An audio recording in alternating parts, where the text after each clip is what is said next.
Hello friends, स्वागत है आपका मेरे यूट्यूब चैनल पे। तो इस वीडियो में हम ये देखने वाले हैं कि कैसे हम यूरेनियम 235 का यूज़ करके इलेक्ट्रिसिटी को जनरेट कर सकते हैं। यूरेनियम 235 का यूज़ करके कैसे इलेक्ट्रिसिटी को हम जनरेट कर सकते हैं और क्यों किया जाता है यूरेनियम 235 का इस्तेमाल इलेक्ट्रिसिटी को जनरेट करने के लिए, तो ये देखेंगे हम इस वीडियो में। लेकिन उससे पहले हमको कुछ बेसिक कंसेप्ट को समझना पड़ेगा, जैसे कि न्यूक्लियर फिजन क्या होती है, आइसोटोप कितने हैं यूरेनियम के, थर्मल न्यूट्रॉन क्या होता है। तो ये सब कुछ समझने के बाद हम आएंगे किसके ऊपर, इलेक्ट्रिसिटी को जनरेट करेंगे हम यूरेनियम 235 का यूज़ करके। तो देखिए दोस्तों, यूरेनियम जो होता है वो 40 मिलियन टन पाया जाता है हमारे अर्थ क्रस्ट में। अर्थ क्रस्ट क्या होती है? ऊपर की जो लेयर होती है अर्थ की, ऊपर की जो लेयर होती है अर्थ की, उसको क्या बोलते हैं? अर्थ क्रस्ट बोलते हैं। ठीक है। तो ये जो यूरेनियम होता है कितना पाया जाता है? 40 मिलियन टन, बहुत ज्यादा होता है। तो इस 40 मिलियन टन में से 99.7% जो यूरेनियम होगा वो किसका होगा? यूरेनियम 238 का। और सिर्फ 0.7% यूरेनियम किसका होगा? यूरेनियम 235 का। ये दो आइसोटोप है किसके? यूरेनियम के। 235 and 238, these are the isotope of uranium. तो ये जो यूरेनियम 235 होता है ये रेडियो एक्टिव होता है, और यूरेनियम 238 जो होता है वो नॉन रेडियो एक्टिव होता है। अब रेडियो एक्टिव सब्सटेंस किसे कहते हैं दोस्तों? जिसमें से अल्फा एंड गामा रेज बाहर निकलती है। अल्फा एंड गामा रेज जिस सब्सटेंस से बाहर निकलती है उसको रेडियो एक्टिव सब्सटेंस हम बोलते हैं। तो देखिए दोस्तों, हमको क्या करना पड़ेगा अब यूरेनियम 238 का। ठीक है। अब ये जो यूरेनियम 238 है ये नॉन रेडियो एक्टिव है। नॉन रेडियो एक्टिव सब्सटेंस से हमको कोई लेना देना नहीं है, क्योंकि हमें क्या चाहिए? रेडियो एक्टिव सब्सटेंस चाहिए। अब रेडियो एक्टिव सब्सटेंस हमको क्यों चाहिए? क्योंकि रेडियो एक्टिव सब्सटेंस से ही न्यूक्लियर वेपन्स बनेंगे, ठीक है, इलेक्ट्रिसिटी जनरेशन होगी। तो इस यूरेनियम 238 का कन्वर्जन हमें किस में करना पड़ेगा? रेडियो एक्टिव सब्सटेंस में करना पड़ेगा। तो हम क्या करेंगे? यूरेनियम 238 के ऊपर न्यूट्रॉन मारेंगे। क्या मारेंगे? न्यूट्रॉन। न्यूक्लियर फिजन करेंगे इसका, और फिर इसका कन्वर्जन किस में होगा? प्लूटोनियम 239 में। और न्यूक्लियर फिजन क्या होता है ये आगे मैं बताऊंगा इस वीडियो में, ठीक है, डिटेल में बताऊंगा, आपको बहुत अच्छी तरीके से समझ में आएगा। तो ये जो यूरेनियम 238 है इसका कन्वर्जन किस में होगा? प्लूटोनियम 239 में। अब ये जो प्लूटोनियम 239 है ये क्या है? रेडियो एक्टिव है। अब इसका इस्तेमाल किस में होगा? अब ये जो कि रेडियो एक्टिव है, अब इसका इस्तेमाल किस में होगा? न्यूक्लियर वेपन्स बनाने के लिए। तो क्या इसका इस्तेमाल कभी हुआ है? प्रैक्टिकल में तो हुआ है। जापान के नागासाकी शहर पे सेकंड वर्ल्ड वॉर के दौरान यूएसए ने जो वेपन्स डाला था, न्यूक्लियर वेपन्स डाला था, उसका नाम क्या था? फैटमैन। उसका नाम क्या था? फैटमैन। और इस फैटमैन में प्लूटोनियम 239 का उपयोग हुआ था। फैटमैन किससे बना था? प्लूटोनियम 239 से, और काफी तबाही मचाई थी इसने। उसके बाद डिप्लेटेड यूरेनियम किसको बोलते हैं दोस्तों? डीयू। तो इस कॉन्सेंट्रेशन को हम डिप्लेटेड यूरेनियम बोलते हैं।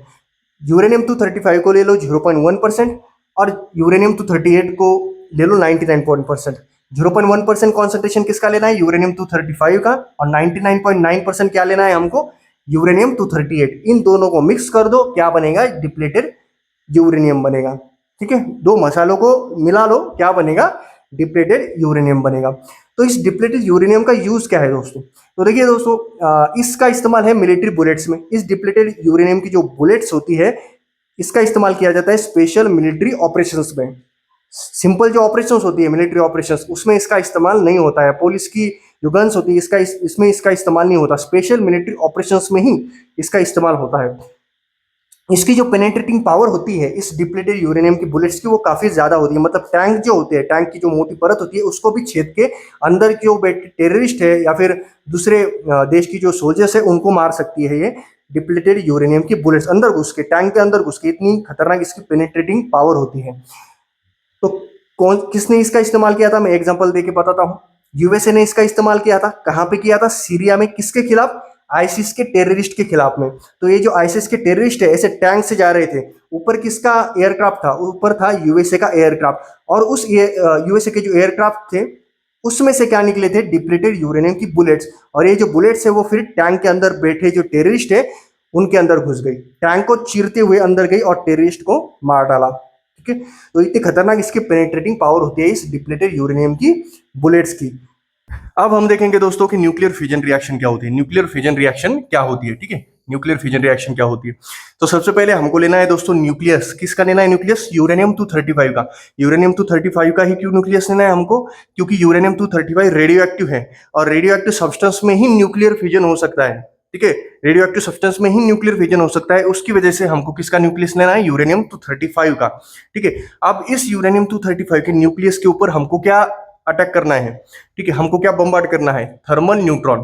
थर्मल न्यूट्रॉन को इसके ऊपर आके भिड़ाना है, हमको भिड़ाना है। इन दोनों के बीच में रिएक्शन करने के लिए थर्मल न्यूट्रॉन को यूरेनियम 235 के न्यूक्लियस के ऊपर क्या करना है? हमको बम्बार्ड करना है, भिड़ाना है। तो इस रिएक्शन को क्या बोलेंगे फिर हम? Nuclear fission reaction. तो इन दोनों के बीच में रिएक्शन होगी और फिर जन्म देगी इस रिएक्शन को, न्यूक्लियर फिजन रिएक्शन को। अब थर्मल न्यूट्रॉन क्या होता है? देखिए दोस्तों, थर्मल न्यूट्रॉन यानी कि स्लो न्यूट्रॉन। स्लो न्यूट्रॉन, कौन सा न्यूट्रॉन? स्लो, ठीक है, स्लो न्यूट्रॉन। थर्मल न्यूट्रॉन यानी कि स्लो न्यूट्रॉन। तो ये जो स्लो न्यूट्रॉन है इसको ही हम थर्मल न्यूट्रॉन बोलते हैं। और थर्मल न्यूट्रॉन की क्या जरूरत पड़ती है हमें? ठीक है, स्लो न्यूट्रॉन की ही क्यों जरूरत पड़ती है हमें? क्योंकि जो यूरेनियम 235 का जो न्यूक्लियस है वो तभी रिएक्ट करता है जब स्लो न्यूट्रॉन इसके पास में आए तब।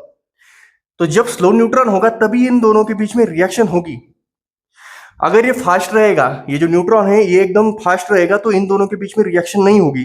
तो स्लो न्यूट्रॉन रखना पड़ता है, और स्लो न्यूट्रॉन को क्या बोलते हैं? Thermal neutron. तो इन दोनों के बीच में रिएक्शन होगी, और रिएक्शन होने के बाद ये जो न्यूक्लियर फिजन रिएक्शन है ये होगी। ठीक है, तो अब देखते हैं इसमें क्या निकलता है। तो सबसे पहले रिएक्शन होने के बाद हमारे पास आते हैं हेवियर एलिमेंट्स। ठीक है, हेवियर या फिर लाइटर एलिमेंट्स, क्योंकि ये जो यहाँ पे बेरियम होता है, क्रिप्टॉन होता है, तो ये जो एलिमेंट्स है इनका हमको कुछ लेना देना है नहीं। क्योंकि हमको क्या इंपॉर्टेंट है? हमारे लिए क्या इंपॉर्टेंट है? एनर्जी और न्यूट्रॉन इंपॉर्टेंट है। ठीक है, तो इसका हमको कुछ लेना देना है नहीं। हमारे लिए इंपॉर्टेंट है एनर्जी, क्योंकि इस एनर्जी से हम क्या बना सकते हैं? न्यूक्लियर वेपन्स या फिर इलेक्ट्रिसिटी को जनरेट कर सकते हैं। और ये जो न्यूट्रॉन है इसका काम क्या है? इस चेन रिएक्शन को, इस रिएक्शन को कंटिन्यू करना। ये जो रिएक्शन है न्यूक्लियर फिजन की, इसको कंटिन्यू करने का काम कौन करता है? ये न्यूट्रॉन करते हैं। अब कैसे करते हैं मैं आपको बताता हूं। तो फिर से एक बार बताता हूं मैं आपको। थर्मल न्यूट्रॉन यानी कि स्लो न्यूट्रॉन लेना है आपको। इस न्यूक्लियस के ऊपर यूरेनियम 235 के इसके ऊपर बम्बार्ड करना है। उसके बाद में क्या निकलेंगे? हेवियर और लाइटर एलिमेंट, जैसे कि बेरियम हो गए, क्रिप्टॉन हो गए, उसका कुछ लेना देना है नहीं हमको। उसके बाद में इसका साइड प्रोडक्ट क्या होगा? एनर्जी, जो कि हमारे लिए इंपॉर्टेंट है। और उसके बाद में ये जो न्यूट्रॉन है वो निकलेंगे। ठीक है, न्यूट्रॉन निकलेंगे, और इन न्यूट्रॉन का काम क्या है? इस रिएक्शन को कंटिन्यू करना। ठीक है, अब ये रिएक्शन कैसे कंटिन्यू होती है मैं आपको बताता हूँ। देखिए दोस्तों, ये न्यूट्रॉन है, एक न्यूट्रॉन निकला, दो और तीन। इस रिएक्शन से कितने न्यूट्रॉन निकले? तीन न्यूट्रॉन निकले, ये तीन। अब ये तीन न्यूट्रॉन क्या करते हैं? ये ही सेम रिएक्शन कंटिन्यू करते हैं। अब क्या होगा? ये जो एक न्यूट्रॉन है पहला वाला, अब ये जो पहला वाला न्यूट्रॉन है ये क्या करेगा? ये जो पहला वाला न्यूट्रॉन है ये क्या करेगा? यूरेनियम के जो न्यूक्लियस है, नया न्यूक्लियस, उसके ऊपर अटैक करेगा। तो ये यूरेनियम है, यही रिएक्शन होगी यहां तक। ठीक है, तो यहाँ पे देखो सेम रिएक्शन है। पहले हमने यहाँ पे थर्मल न्यूट्रॉन लिया था, अब यहाँ पे न्यूट्रॉन है। तो इसको स्लो कर देंगे हम, इसकी स्पीड को स्लो कर देंगे, और इसकी स्पीड स्लो करने के बाद ये किस में कन्वर्ट हो जाएगा? थर्मल न्यूट्रॉन, क्योंकि स्लो न्यूट्रॉन क्या होता है? Thermal neutron. तो इसकी स्पीड कम कर देंगे हम, और फिर इसको किसके ऊपर अटैक करने के लिए मजबूर करेंगे? यूरेनियम 235 के न्यूक्लियस के ऊपर, यूरेनियम 235 के न्यूक्लियस के ऊपर। फिर ये रिएक्शन होगी और क्या निकलेगा? Heavier or lighter elements, heavier or lighter elements. उसके बाद में इसमें से क्या निकलेगी? एनर्जी निकलेगी। ठीक है, क्या निकलेगी? एनर्जी निकलेगी। सेम ऐसे ही, ठीक है, सेम ऐसे ही एनर्जी निकलेगी, सेम ऐसे ही एनर्जी निकलेगी। तो इसमें निकली एनर्जी। उसके बाद में और क्या निकलेगा? और इसमें से निकलेगा न्यूट्रॉन। कितने न्यूट्रॉन निकलेंगे? तीन न्यूट्रॉन निकलेंगे, जैसे यहाँ पे निकले। ठीक है, तो ये एक दो तीन, ये तीन न्यूट्रॉन है, तो यहाँ पे कितने निकलेंगे? और चार, पांच और छह। तो टोटल एक दो तीन चार पांच छह न्यूट्रॉन निकलेंगे। ठीक है, छह न्यूट्रॉन। तो सेम रिएक्शन है। देखो यहाँ पे भी हमने थर्मल न्यूट्रॉन को इसके ऊपर अटैक किया, फिर निकले हेवियर और लाइटर एलिमेंट्स, फिर निकले न्यूट्रॉन। यहाँ पे भी सेम है, सेम ही रिएक्शन हुई यहाँ पे रिपीट। देखिए ये न्यूट्रॉन है, इसको स्लो करेंगे हम, थर्मल न्यूट्रॉन में इसका कन्वर्ट करेंगे हम। ठीक है, थर्मल न्यूट्रॉन में इसको रूपांतरित करेंगे हम, फिर इसको इसके ऊपर अटैक करवाएंगे। इसके ऊपर अटैक होने के बाद क्या निकलेंगे? Heavier or lighter elements. इसमें से एनर्जी निकलेगी, जैसे यहाँ पे निकली। उसके बाद में यहाँ पे कितने न्यूट्रॉन निकलेंगे? तीन न्यूट्रॉन निकलेंगे, जैसे यहाँ पे निकले थे। इसके साथ में भी वैसा ही है, इसके साथ में भी वैसा ही होगा। यूरेनियम 235 के ऊपर अटैक कराएंगे, न्यूक्लियस के ऊपर। फिर से इसकी इसकी जो स्पीड है उसको स्लो करके इसको थर्मल न्यूट्रॉन में कन्वर्ट करके, फिर ये जो थर्मल न्यूट्रॉन है इसके ऊपर अटैक करेगा यूरेनियम 235 के न्यूक्लियस के ऊपर। फिर से हेवियर और लाइटर एलिमेंट्स निकलेंगे, फिर से इसमें से क्या निकलेगी? एनर्जी निकलेगी, और फिर से क्या निकलेंगे? इसमें से तीन न्यूट्रॉन निकलेंगे। कितने न्यूट्रॉन निकलेंगे? तीन न्यूट्रॉन, तीन न्यूट्रॉन। ठीक है, 7, 8 और 9। ठीक है, उसके बाद फिर से ये जो न्यूट्रॉन है तीसरा नंबर का, इसकी जो स्पीड है उसको स्लो करेंगे, फिर से यूरेनियम 235 के न्यूक्लियस के ऊपर अटैक करवाएंगे। फिर से इसमें से क्या निकलेंगे? लाइटर और हेवियर एलिमेंट्स निकलेंगे, और फिर से क्या निकलेंगे? तीन न्यूट्रॉन निकलेंगे। कितने न्यूट्रॉन निकलेंगे दोस्तों? तीन न्यूट्रॉन निकलेंगे। 10, 11 और 12। ठीक है, तो यही रिएक्शन रिपीट हुई यहाँ पे। देखो ये इतनी रिएक्शन है, इतनी जो रिएक्शन है, ठीक है, यहाँ से इतनी, यहाँ सेम यहाँ पे रिपीट हुई, सेम यहाँ पे रिपीट हुई, और सेम यहाँ पे रिपीट हुई। तो एक ही रिएक्शन जो बार बार होती है, बार बार होती है, उसको क्या बोलते हैं? चेन रिएक्शन बोलते हैं। क्या बोलते हैं उसको? चेन रिएक्शन बोलते हैं। ठीक है, न्यूक्लियर फिजन को चेन रिएक्शन बोलते हैं, क्योंकि वो बार बार हो रही है, एक ही रिपीट हो रही है। ठीक है, यहाँ तक पहली बार हुई, उसके बाद में यहाँ पे रिपीट हुई, यहाँ पे रिपीट हुई, यहाँ पे रिपीट हुई, तो ऐसे रिपीट होता ही रहता है। अब ये 3 न्यूट्रॉन है, ठीक है, ये फिर से जाएंगे यूरेनियम 235 के न्यूक्लियस के ऊपर अटैक करेंगे, फिर से हेवियर और लाइटर एलिमेंट्स निकलेंगे, और फिर से क्या होगा? फिर से 3 न्यूट्रॉन निकलेंगे। यहाँ पे भी हेवियर एलिमेंट्स के साथ में ये न्यूट्रॉन अटैक करेगा, यूरेनियम 235 के न्यूक्लियस के ऊपर अटैक करेगा, फिर से हेवियर और लाइटर एलिमेंट्स निकलेंगे, और फिर से 3 न्यूट्रॉन निकलेंगे, फिर से वो रिएक्शन कंटिन्यू होगी। तो ऐसा ही होता ही जाता है। ठीक है, ऐसा होता ही जाता है, कंटिन्यू होता जाता है। ठीक है, मैं जैसे कि आपको बताता हूँ, यहाँ पे एग्जांपल देखिए फिर से। ठीक है, तो अब ये जो न्यूट्रॉन है, इसकी स्पीड जो है वो फिर से कम कर देंगे हम, तो इसको थर्मल न्यूट्रॉन में कन्वर्ट कर देंगे। फिर से यूरेनियम 235 का न्यूक्लियस लेंगे, ठीक है, उसके ऊपर इसके बॉम्बार्डमेंट करवाएंगे। ठीक है, फिर से इसमें से क्या निकलेंगे? हेवियर और लाइटर एलिमेंट्स, और क्या निकलेगा? 3 न्यूट्रॉन निकलेंगे। ठीक, 3 न्यूट्रॉन निकलेंगे। ठीक है, और इसमें से क्या निकलेगी? एनर्जी निकलेगी। ठीक है, फिर से यही प्रोसेस, यही जो प्रोसेस है यहाँ पे भी होगी, यहाँ पे भी होगी, इसमें भी एनर्जी निकलेगी, इसमें भी एनर्जी निकलेगी। ठीक है, इसमें भी एनर्जी निकलेगी, इसमें भी एनर्जी निकलेगी, इन सब में क्या निकलेगी? एनर्जी निकलेगी। सेम रिएक्शन जो है वो यहाँ पे भी रिपीट होगी। इन तीनों, ये जो न्यूट्रॉन है यहाँ पे, 1, 7, 8, 9 नंबर का, 10 नंबर का, 11 नंबर का, 12 नंबर का, इनमें सेम रिएक्शन रिपीट होगी। सेम रिएक्शन, ये जो रिएक्शन है, ठीक है, ये जो रिएक्शन है, ये जो रिएक्शन है, सेम यहाँ पे भी रिपीट होगी, यहाँ पे भी एनर्जी निकलेगी। ठीक है, तो ये जो एनर्जी है वो अनकंट्रोल हो जाती है, ये जो चेन रिएक्शन है वो अनकंट्रोल हो जाती है। तो इस अनकंट्रोल जो रिएक्शन है, चेन रिएक्शन, इससे क्या बनता है? न्यूक्लियर वेपन्स बनता है। तो ये हमारे ऊपर डिपेंड होता है कि हम इस, ये जो एनर्जी चल रही है, मतलब ये जो एनर्जी निकल रही है इस न्यूक्लियर फिजन रिएक्शन से, ठीक है, उसको किस में यूज करना चाहते हैं। अगर हम न्यूक्लियर वेपन्स में उसका यूज करना चाहते हैं, या फिर किसी देश, दुश्मन देश के ऊपर न्यूक्लियर वेपन डालना चाहते हैं, तो हमारा मोटिव क्या होगा? ये जो चेन रिएक्शन है वो अनकंट्रोल हो, वो हमारे कंट्रोल में ना रहे। क्योंकि अनकंट्रोल अगर हो गई तो एनर्जी बहुत ज्यादा निकलेगी, बहुत ज्यादा निकलेगी, क्योंकि यहाँ पे भी एनर्जी निकल रही है। ठीक है, कहाँ कहाँ पे निकलेगी? यहाँ पे भी निकलेगी, यहाँ पे भी निकलेगी, ठीक है, यहाँ पे भी निकलेगी। ठीक है, ये एनर्जी यहाँ पे भी निकलेगी, फिर से यहाँ निकली एनर्जी, ठीक है, यहाँ पे भी निकलेगी, यहाँ पे भी निकलेगी, यहाँ यहाँ हर जगह पे जहाँ पे न्यूट्रॉन है वहां पे। ठीक है, यहाँ पे, यहाँ पे, यहाँ पे। तो ये जो एनर्जी है वो काफी ट्रिमेंडस अमाउंट ऑफ एनर्जी जो है वो तैयार होगी। ठीक है, और उससे क्या होगा? ज्यादा से ज्यादा डिस्ट्रक्शन। और जब हम दुश्मन की टेरिटरीज के ऊपर न्यूक्लियर वेपन्स डालते हैं तो हमारा मोटिव होता है कि ज्यादा से ज्यादा जो डिस्ट्रक्शन है वो हो, ताकि वो जो देश है, दूसरा देश जिसके पास न्यूक्लियर वेपन्स है, उसको ताकत ही ना मिले, ठीक है, हमारे ऊपर अटैक करने के लिए। क्योंकि वो अगर अधमरा रह गया भाई, तो वो भी, उसके पास में न्यूक्लियर वेपन्स है, तो वो भी हमारे ऊपर अटैक करेगा। तो हमारा मोटिव क्या होगा? कि उसको पूरा नष्ट ही करना है हमको। ठीक है, तो ज्यादा से ज्यादा डिस्ट्रक्शन हो, इस वजह से ये जो चेन रिएक्शन है उसको अनकंट्रोल रखा जाता है। किसमें? न्यूक्लियर वेपन्स में। ठीक है, न्यूक्लियर वेपन जब डाला जाता है तो इस रिएक्शन को अनकंट्रोल किया जाता है, उसको कंट्रोल में नहीं रखा जाता, ताकि ज्यादा से ज्यादा एनर्जी तैयार हो, ज्यादा से ज्यादा न्यूट्रॉन तैयार हो, और ज्यादा से ज्यादा डिस्ट्रक्शन हो, तबाही मचे। ठीक है, लेकिन हमारा आज का टॉपिक क्या है? हमको तैयार करनी है एनर्जी, हमको तैयार करनी है इलेक्ट्रिसिटी, हमको इलेक्ट्रिसिटी तैयार करनी है। तो इस रिएक्शन को कंट्रोल करना पड़ेगा हमको, इस रिएक्शन को कंट्रोल करना पड़ेगा। ठीक है, तभी क्या होगी? इलेक्ट्रिसिटी जनरेट होगी। नहीं तो अगर ये अनकंट्रोल हो गई तो पूरा का पूरा भाई शेयर ही उड़ सकता है। ठीक है, तो इसको कंट्रोल करना पड़ेगा। तो अब कंट्रोल करने का काम कौन करता है? बोरॉन। कौन करता है? बोरॉन। बोरॉन बहुत ही ज्यादा इंपॉर्टेंट होता है। अब बोरॉन क्या करता है दोस्तों? अब इस रिएक्शन को, इस चेन रिएक्शन को हमको कंट्रोल करना है, तो हमको क्या करना पड़ेगा? हमको क्या करना पड़ेगा?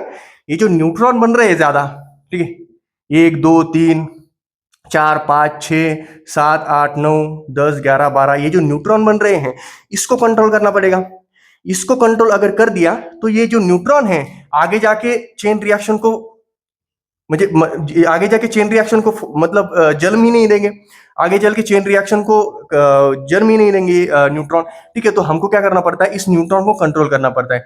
अब जब ये न्यूट्रॉन कंट्रोल हो गए तब चेन रिएक्शन कंट्रोल होगी। कैसे? कैसे मैं बताता हूं आपको। देखो, अब ये न्यूट्रॉन है, 3 न्यूट्रॉन यहाँ पे आ गए। अब हम क्या करेंगे, बोरॉन को यहाँ पे रखेंगे, ठीक है, बोरॉन को रख देंगे इस चेन रिएक्शन के आजू बाजू में। अब क्या करेगा बोरॉन, ये जो एक्स्ट्रा 2 और 3, ये जो 2 न्यूट्रॉन बन रहे हैं, इसको एब्जॉर्ब कर लेगा। किसको एब्जॉर्ब कर लेगा, इस 2 नंबर के और 3 नंबर के न्यूट्रॉन को क्या करेगा, एब्जॉर्ब करेगा बोरॉन।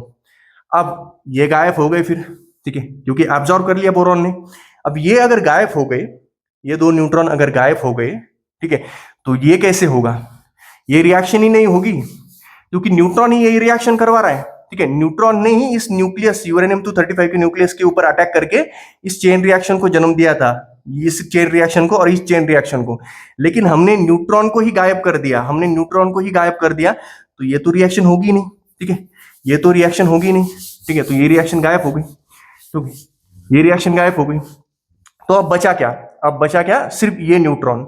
अब बचा क्या, सिर्फ ये न्यूट्रॉन। अब ये न्यूट्रॉन क्या करेगा, न्यूक्लियस के ऊपर अटैक करेगा और फिर क्या करेगा, 3 न्यूट्रॉन को जन्म देगा और इसमें से एनर्जी निकलेगी। और एनर्जी की जरूरत है हमें, हमें कंट्रोल मैनर में एनर्जी की जरूरत है, क्योंकि इस एनर्जी से हमको क्या चाहिए, इलेक्ट्रिसिटी चाहिए, ठीक है। आगे बताऊंगा मैं कैसे जनरेट की जाती है इलेक्ट्रिसिटी बाय यूजिंग यूरेनियम 235। तो इस एनर्जी को हमको, ये एनर्जी हमको इंपॉर्टेंट है, कंट्रोल मैनर में हमको एनर्जी चाहिए, ठीक है। तो एनर्जी मिल गई हमको, ठीक है। पहले अनकंट्रोल थी, पहले यहाँ पे भी एनर्जी तैयार हो रही थी, यहाँ पे भी तैयार हो रही थी, तो ये अनकंट्रोल थी। लेकिन हमने न्यूट्रॉन को गायब कर दिया, अब सिर्फ एक न्यूट्रॉन बचा है, तो उससे जितनी एनर्जी निकलेगी उतनी ही एनर्जी हमको इंपॉर्टेंट है इलेक्ट्रिसिटी को जनरेट करने के लिए, ठीक है। तो ये जो एनर्जी तैयार हुई, इससे हम क्या करेंगे, इलेक्ट्रिसिटी को जनरेट करेंगे, ठीक है। और देखो, और इसमें से क्या निकलेंगे, और 3 न्यूट्रॉन निकलेंगे, ठीक है। अब ये जो न्यूट्रॉन है, इसके ऊपर अटैक करेगा यूरेनियम 235 के न्यूक्लियस के ऊपर, और फिर क्या हो गया, हायर और लाइटर एलिमेंट्स निकलेंगे और 3 न्यूट्रॉन निकलेंगे यहाँ पे, ये 3 न्यूट्रॉन निकले यहाँ पे। अब बोरॉन को फिर से यहाँ पे है बोरॉन, ठीक है, बोरॉन को फिर से यहाँ पे रख देंगे हम। अब बोरॉन को यहाँ पे रख देने से क्या होगा, ये जो बाकी के जो 2 न्यूट्रॉन है, ठीक है, 5 नंबर का और 6 नंबर का, ये ठीक है, तो ये जो न्यूट्रॉन है 2, ये भी गायब हो जाएंगे, ये 2 न्यूट्रॉन गायब हो गए यहाँ पे। अब क्या होगा, अब सिर्फ ये रिएक्शन होगी, ठीक है। अब क्या होगा, ये रिएक्शन होगी सिर्फ, ठीक है, अब ये रिएक्शन होगी। और ये जो 2 न्यूट्रॉन हैं, अगर ये होते तो क्या होता, फिर से यहाँ पे ये यूरेनियम 235 के न्यूक्लियस के ऊपर अटैक करते, फिर से हेवियर और लाइटर एलिमेंट निकलते, फिर से 3 न्यूट्रॉन निकलते इससे, और यहाँ से एनर्जी निकलती, ठीक है, यहाँ से क्या निकलती, एनर्जी निकलती एज अ साइड प्रोडक्ट, ठीक है। तो ये एक अनकंट्रोल मैनर में एनर्जी फिर से रिलीज होगी, ठीक है। तो इससे बचने के लिए हमको क्या करना पड़ेगा, इस 2 ये जो यूरेनियम है, इसको गायब करना पड़ेगा, ठीक है। ये जो 2 यहाँ पे न्यूट्रॉन तैयार हो रहे थे ये, ठीक है, इसको गायब करना पड़ेगा। अब इस न्यूट्रॉन को गायब करने से क्या होगा, यहाँ पे एक ही न्यूट्रॉन बचा। अब ये जो एक न्यूट्रॉन बचा, ये न्यूक्लियस यूरेनियम 235 के न्यूक्लियस के ऊपर अटैक करेगा, फिर से हेवियर और लाइटर एलिमेंट्स निकलेंगे, यहाँ पे एनर्जी निकलेगी जितनी हमको चाहिए इलेक्ट्रिसिटी जनरेट करने के लिए, ठीक है। और फिर से 3 न्यूट्रॉन निकलेंगे, ठीक है। फिर से बोरॉन यहाँ पे होगा, तो ये जो 2 न्यूट्रॉन है, ठीक है, वो गायब हो जाएंगे, ठीक है। फिर से एक ही न्यूट्रॉन बचेगा। अब ये न्यूट्रॉन फिर से यूरेनियम 235 के न्यूक्लियस के ऊपर अटैक करेगा, ठीक है, फिर से क्या निकलेगी, एनर्जी निकलेगी, ठीक है, फिर से एनर्जी निकलेगी, और फिर से 3 न्यूट्रॉन निकलेंगे, ठीक है, 3 न्यूट्रॉन। फिर से ये जो 2 एक्स्ट्रा न्यूट्रॉन है, उसको क्या करेगा, बोरॉन एब्सॉर्ब कर लेगा, ठीक है। तो बोरॉन का काम क्या है, न्यूट्रॉन को एब्सॉर्ब करना। बोरॉन का काम क्या है, ये जो 2 न्यूट्रॉन बन रहे थे यहाँ पे, इसको एब्सॉर्ब करना और इस चेन रिएक्शन को कंट्रोल करना। क्योंकि ये जो न्यूट्रॉन हमने गायब कर दिए, ये 2 न्यूट्रॉन गायब कर दिए, तो नीचे की जो रिएक्शन है वो होगी नहीं, सिर्फ ये रिएक्शन होगी, ठीक है, ये रिएक्शन होगी। और यहाँ पे भी 3 एक्स्ट्रा न्यूट्रॉन, मतलब 3 न्यूट्रॉन निकल रहे थे, तो उन 3 न्यूट्रॉन में से 2 न्यूट्रॉन तो हमने गायब कर दिए फिर से बोरॉन का यूज करके यहाँ पे, ठीक है। यहाँ पे 3 न्यूट्रॉन निकल रहे थे, तो इस 2 न्यूट्रॉन को कौन ऑब्जर्व करेगा, बोरॉन ऑब्जर्व करेगा, सिर्फ एक ही न्यूट्रॉन निकलेगा, ठीक है।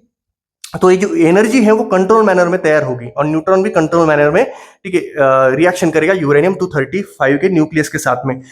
तो ये जो कंट्रोल होता है, ये कंट्रोल जो हम करते हैं न्यूक्लियर फ्यूजन रिएक्शन में, ठीक है, इस चेन रिएक्शन में जो कंट्रोल हम रखते हैं, उससे हम क्या कर सकते हैं, इलेक्ट्रिसिटी जनरेट कर सकते हैं। और बोरॉन का काम क्या है, इस चेन रिएक्शन को कंट्रोल में रखना, क्योंकि बोरॉन नहीं होगा तो ये अनकंट्रोल हो जाएगी, और जो थर्मल न्यूक्लियर पावर प्लांट है वो उड़ जाएगा पूरा, ठीक है, क्योंकि स्फोट होगा उसमें डायरेक्टली, पूरा शेयर जो है वो खत्म हो जाएगा। तो बोरॉन है, इस वजह से ये जो चेन रिएक्शन है, इसको कंट्रोल में रखा जाता है, क्योंकि बोरॉन का काम क्या है, न्यूट्रॉन को एब्जॉर्ब करना, क्या काम है बोरॉन का? न्यूट्रॉन को एब्जॉर्ब करना। ये जो न्यूट्रॉन है उसको एब्जॉर्ब करना और इस चेन रिएक्शन को कंट्रोल में रखना बोरॉन का काम है। ठीक है, समझ में आया होगा दोस्तों आपको न्यूक्लियर फ्यूजन रिएक्शन क्या होती है। ठीक है, तो अब हम देखते हैं दोस्तों कि कैसे हम यूरेनियम 235 का यूज करके इलेक्ट्रिसिटी को जनरेट कर सकते हैं। तो ये जो है डायग्राम, ये है न्यूक्लियर थर्मल पावर प्लांट की डायग्राम, और इसका बेसिक एक्सप्लेनेशन कैसा है, मतलब एक बेसिक कंसेप्ट क्या होता है इसका, कि हम यूरेनियम 235 को लेंगे, यूरेनियम 235 की जो एनर्जी है उसको क्या करेंगे, वाटर को बॉईल करने के लिए इस्तेमाल करेंगे, और जब वाटर बॉईल होगा तो उसका स्टीम में कन्वर्जन होगा, तो स्टीम टरबाइन की मदद से हम क्या करेंगे, इलेक्ट्रिसिटी को जनरेट करेंगे। ठीक है, तो स्टीम टरबाइन होगा और स्टीम टरबाइन के बाजू में क्या होगा, इलेक्ट्रिसिटी जनरेटर, और इलेक्ट्रिसिटी जनरेटर में क्या होगी, इलेक्ट्रिसिटी जनरेट होगी। ठीक है, तो इस एनर्जी को, यूरेनियम 235 की एनर्जी का इस्तेमाल किस में करेंगे, वाटर को बॉईल करने में, और वाटर का बॉइलिंग होने के बाद किस में कन्वर्ट होता है, स्टीम में, भाप में, और उस भाप का कन्वर्जन हम किस में करेंगे, इलेक्ट्रिसिटी में करेंगे। बस इतना सिंपल कंसेप्ट है इसका। ठीक है, तो अभी मैं डिटेल में बताता हूं आपको। तो इस कंटेनर के ऊपर ध्यान दीजिए दोस्तों, इस कंटेनर के ऊपर तो ऊपर के जो 3 रॉड हैं वो किसके हैं, बोरॉन के रॉड हैं। ठीक है, और नीचे के 3 रॉड हैं वो किसके, यूरेनियम 235 के। अब इस यूरेनियम 235 के रॉड को फ्यूल रॉड बोला जाता है। फ्यूल रॉड क्यों बोला जाता है, क्योंकि इसमें से क्या निकलती है, एनर्जी निकलती है न्यूक्लियर फ्यूजन रिएक्शन द्वारा, जैसे कि मैंने पहले बताया आपको, तो इसी वजह से इसको फ्यूल रॉड बोला जाता है। ठीक है, और ऊपर के जो 3 रॉड है उसको क्या बोला जाता है, कंट्रोल रॉड, जो कि बोरॉन के हैं। कंट्रोल रॉड क्यों बोला जाता है, क्योंकि न्यूक्लियर फ्यूजन रिएक्शन को कंट्रोल करने का काम कौन करता है, बोरॉन। न्यूट्रॉन एक से जो न्यूट्रॉन है उसको एब्जॉर्ब करने का काम कौन करता है, बोरॉन। तो इस रिएक्शन को वो अनकंट्रोल नहीं होने देता, कंट्रोल में रखता है, तो इसी वजह से इसको कंट्रोल रॉड बोला जाता है, क्योंकि अनकंट्रोल हो गई तो ये पूरा का पूरा फट जाएगा, ये फट जाएगा पूरा। ठीक है, तो इसी वजह से इसको कंट्रोल रॉड बोला जाता है। अब ये जो 6 रॉड है, 1 2 3 4 5 और 6, इसको किस में डुबाया जाता है, कंटेनर में डुबाया जाता है, वाटर के कंटेनर में। ये पानी है पूरा, इसके सराउंडिंग में क्या है, ये पानी है, इसके सराउंडिंग में क्या है, पानी। अब पानी का काम क्या होता है, जैसे कि मैंने पहले आपको बताया, एक्सप्लेनेशन दिया कि हमको क्या करना है, पानी का कन्वर्जन किस में करना है, स्टीम में करना है, भाप में करना है, तभी तो उसका इलेक्ट्रिसिटी में जनरेशन होगा, इलेक्ट्रिसिटी को जनरेट करने के लिए इस्तेमाल होगा। तो पानी को अगर हमको इलेक्ट्रिसिटी मतलब भाप में कन्वर्ट करना है और भाप का इलेक्ट्रिसिटी में कन्वर्ट करना है, तो पहले हमको क्या करना पड़ेगा, इस पानी को गर्म करना पड़ेगा। ठीक है, गर्म कैसे करेंगे इस पानी को, यूरेनियम 235 का इस्तेमाल करके, न्यूक्लियर फ्यूजन रिएक्शन का इस्तेमाल करके। तो ये पहला काम है, पानी का काम क्या है पहला, क्योंकि विदाउट वाटर, ठीक है, हम स्टीम तैयार नहीं कर सकते, विदाउट वाटर हम स्टीम नहीं तैयार कर सकते, तो स्टीम नहीं होगी तो इलेक्ट्रिसिटी जनरेशन नहीं होगी। तो पहला काम है वाटर का। दूसरा इंपॉर्टेंट काम क्या है वाटर का, कि जो ये न्यूट्रॉन निकल रहे हैं उसको स्लो करना। ठीक है, जैसे कि मैंने पहले बताया आपको कि थर्मल न्यूट्रॉन की जरूरत है हमें, स्लो न्यूट्रॉन की जरूरत है हमें। तो स्लो न्यूट्रॉन और स्लो मतलब जो स्लो न्यूट्रॉन मतलब जो न्यूट्रॉन होता है उसको स्लो करने का काम कौन करता है, ये पानी करता है। ठीक है, क्योंकि देखिए दोस्तों, हम जब ऐसे जमीन पे मतलब जॉगिंग करते हैं तो हम फास्ट जा सकते हैं, लेकिन जब वाटर में करने जाएंगे हम, ठीक है, वाटर में ऐसे चलने की कोशिश करेंगे तो काफी मुश्किल होता है। क्यों होता है, क्योंकि वाटर जो होता है वो रेजिस्टेंस देता है। वाटर क्या करता है, हमको रोकता है पानी में भागने से, पानी में चलने से। ठीक है, तो वैसे ही यहाँ पे इस रॉड में से जो न्यूट्रॉन निकल रहे हैं उसको स्लो करने का काम कौन करता है, वाटर करता है। ठीक है, इस रॉड में से जो न्यूट्रॉन निकल रहे हैं उसको स्लो करने का काम कौन करता है, वाटर करता है। और स्लो न्यूट्रॉन ही न्यूक्लियस के साथ में अच्छे से रिएक्शन कर पाता है। थर्मल न्यूट्रॉन, मैंने जैसे कि आपको बताया पहले कि स्लो न्यूट्रॉन जो होता है वो थर्मल न्यूट्रॉन होता है। तो न्यूट्रॉन को स्लो करके ही हम क्या कर सकते हैं, यूरेनियम 235 के न्यूक्लियस के साथ में उसकी अच्छी से रिएक्शन कर पाते हैं, और उससे क्या होगा, फिर न्यूक्लियर फ्यूजन रिएक्शन होगा और एनर्जी मिलेगी हमको। अगर ये न्यूट्रॉन स्लो नहीं हुआ तो यूरेनियम 235 के साथ में ये रिएक्शन ही नहीं करेगा, न्यूक्लियर फ्यूजन रिएक्शन को जन्म ही नहीं देगा, एनर्जी ही नहीं निकलेगी। तो एनर्जी की जरूरत है हमें, तो वाटर का काम क्या है, उस न्यूक्लियस को स्लो करना, थर्मल न्यूट्रॉन में उसका कन्वर्जन करना, रूपांतरण करना। ठीक है, तो 2 काम है वाटर के। पहला काम क्या है, स्टीम में कन्वर्ट करना, और दूसरा जो न्यूट्रॉन है फास्ट उसको स्लो करना, थर्मल न्यूट्रॉन में उसका रूपांतरण करना, ताकि न्यूक्लियर फ्यूजन रिएक्शन अच्छे से हो। तो अब क्या होगा दोस्तों, ये जो वाटर है वो बॉईल मतलब हीट होना स्टार्ट हो जाएगा, बॉईल होना स्टार्ट हो जाएगा। ठीक है, क्यों, क्योंकि इसमें से यूरेनियम 235 से क्या निकलेगी, एनर्जी निकलेगी न्यूक्लियर फ्यूजन रिएक्शन द्वारा। तो अब ये गर्म होना स्टार्ट हो जाएगा वाटर। ठीक है, अब ये वाटर किस में आएगा, इस पाइप में आएगा, इस पाइप में आएगा। और ये जो पाइप है ये गुड कंडक्टर ऑफ हीट होता है। ये जो पाइप होता है वो दूसरे कंटेनर में आता है, ये पाइप। ठीक है, इस कंटेनर में से इस कंटेनर में आया ना ये पाइप। ठीक है, ये पाइप, तो ये होता है गुड कंडक्टर ऑफ हीट। ठीक है, तो अब ये जो पाइप है ये गुड कंडक्टर ऑफ हीट होने की वजह से क्या होगा, इसमें जो ये बॉइलिंग वाटर है, इससे क्या होगा, ये जो पाइप जो है वो गर्म होना स्टार्ट हो जाएगा। अब ये पाइप जब गर्म होगा तो आजू बाजू का जो वाटर है, ठीक है, इस कंटेनर में क्या है, वाटर है, इस कंटेनर में भी क्या है, वाटर है, ये भी गर्म होना स्टार्ट हो जाएगा, क्योंकि ये जो पाइप है वो गुड कंडक्टर ऑफ हीट है। तो गुड कंडक्टर ऑफ हीट होने की वजह से क्या होता है, ये जो पाइप है अपनी हीट किसको ट्रांसफर करता है, इस वाटर को ट्रांसफर करता है, ठीक है, इस वाटर को ट्रांसफर करता है। तो इससे क्या होगा, ये जो वाटर होगा वो गर्म होना स्टार्ट हो जाएगा और इतना गर्म होगा कि बॉइलिंग पॉइंट तक चला जाएगा, तो 100 डिग्री तक चला जाएगा। उससे क्या होगा, इस वाटर का कन्वर्जन, रूपांतरण किस में होगा, स्टीम में होगा। ये क्या है, ये स्टीम है, ठीक है, भाप है ये, इसमें कन्वर्जन होगा। फिर ये भाप कहाँ पे जाएगी, इसमें जाएगी, इस पाइप से किस में जाएगी, स्टीम टरबाइन में जाएगी। किस में जाएगी, स्टीम टरबाइन में जाएगी। और ये स्टीम टरबाइन जो है वो घूमेगा, ठीक है, ये जो पंखा है, टरबाइन है, ये घूमेगा जोर से, ठीक है। अब ये घूमने के बाद क्या होगा, इस इलेक्ट्रिसिटी जनरेटर में क्या होगा, एक और, मतलब इससे और एक पंखा जोड़ा जाता है, ठीक है, इससे और एक पंखा जोड़ा जाता है, इस टरबाइन से और एक पंखा जोड़ा जाता है। अब ये पंखा घूमेगा, ठीक है, अब ये भी पंखा घूमेगा और क्या होगा, इसके आजू बाजू में क्या रखा जाता है, मैग्नेट्स रखे जाते हैं, ठीक है, इसके आजू बाजू में क्या रखे जाते हैं, मैग्नेट्स। ये जो पंखा है इलेक्ट्रिसिटी जनरेटर में, इसके आजू बाजू में क्या रखे जाते हैं, मैग्नेट्स रखे जाते हैं, ठीक है। और ये जो पंखा घूमेगा तो ये जो मैग्नेट्स है, मैग्नेट इलेक्ट्रोमैग्नेटिक फील्ड की वजह से क्या होगी, इलेक्ट्रिसिटी जनरेट होगी, इलेक्ट्रिसिटी क्या होगी, जनरेट होगी। और फिर जो इलेक्ट्रिसिटी है, ठीक है, ट्रांसफार्मर तक जाएगी और ट्रांसफार्मर से कहाँ पे जाएगी, हमारे घरों में जाएगी, ठीक है, ट्रांसफार्मर से कहाँ पे जाएगी, हमारे घरों में जाएगी। समझ में आया। तो ये जो स्टीम टरबाइन है ये घूमता है, तो इसके साथ में क्या अटैच होता है, इसके साथ में और एक पंखा अटैच होता है, ठीक है, इलेक्ट्रिसिटी जनरेटर का पंखा अटैच होता है इसके साथ में, स्टीम टरबाइन के साथ में। स्टीम टरबाइन किसकी वजह से घूम रहा है, भाप की वजह से, स्टीम की वजह से। तो इस स्टीम टरबाइन के साथ में एक और पंखा जुड़ा होता है इलेक्ट्रिसिटी जनरेटर का। तो ये पंखा घूमेगा इलेक्ट्रिसिटी जनरेटर का, किसमें घूमेगा, ये इलेक्ट्रोमैग्नेटिक फील्ड में घूमेगा। यहाँ पे मैग्नेट्स रखे हैं, मैग्नेट्स, चुंबक, तो ये इलेक्ट्रोमैग्नेटिक फील्ड में घूमेगा, यहाँ पे चुंबक रखे हैं। तो ये जब घूमेगा तो क्या होगी, इलेक्ट्रिसिटी जनरेट होगी, ठीक है, इलेक्ट्रिसिटी क्या होगी, जनरेट होगी। फिर जो ये इलेक्ट्रिसिटी है वो वायर के द्वारा ट्रांसफार्मर में जाएगी और ट्रांसफार्मर से कहाँ पे जाएगी, हमारे घरों में आएगी। समझ में आएगा दोस्तों। फिर इससे क्या होगा, ये जो स्टीम टरबाइन है, अब क्या होगा, स्टीम का तो इस्तेमाल हो गया, ठीक है, स्टीम की एनर्जी का इस्तेमाल हो गया, ठीक है, क्योंकि स्टीम में एनर्जी होती है, ठीक है। जो वाटर होते हैं उसके 3 फॉर्म होते हैं, सॉलिड, लिक्विड और गैसेस, ठीक है, सॉलिड, लिक्विड और गैसेस। तो सॉलिड में सबसे कम एनर्जी होती है, लिक्विड में उससे ज्यादा एनर्जी होती है, ठीक है, और सबसे ज्यादा एनर्जी किस में होती है, भाप में, यानी कि स्टीम में होती है, ठीक है। तो स्टीम में एनर्जी सबसे ज्यादा होती है, तो स्टीम का इस्तेमाल हो गया, अब उसकी एनर्जी का इस्तेमाल हो गया, तो अब क्या होगी, ये स्टीम कहाँ पे जाएगी, नीचे जाएगी, ठीक है, नीचे आएगी स्टीम, क्योंकि हमने तो एनर्जी, स्टीम की एनर्जी का इस्तेमाल कर लिया ना, तो अब स्टीम कुछ काम की नहीं है, तो वो नीचे आएगी। और ये क्या है, ये क्या है, कंडेंसर है, ये क्या है, ये जो कंटेनर दिख रहा है आपको, ये क्या है, कंडेंसर है। तो इस स्टीम का कन्वर्जन फिर किस में किया जाएगा, वाटर में किया जाएगा, क्योंकि ये कंडेंसर है, ये भाप को किस में कन्वर्ट करेगा, लिक्विड में कन्वर्ट करेगा। स्टीम का कन्वर्जन किस में करेगा, लिक्विड में करेगा, क्योंकि ये कंडेंसर है।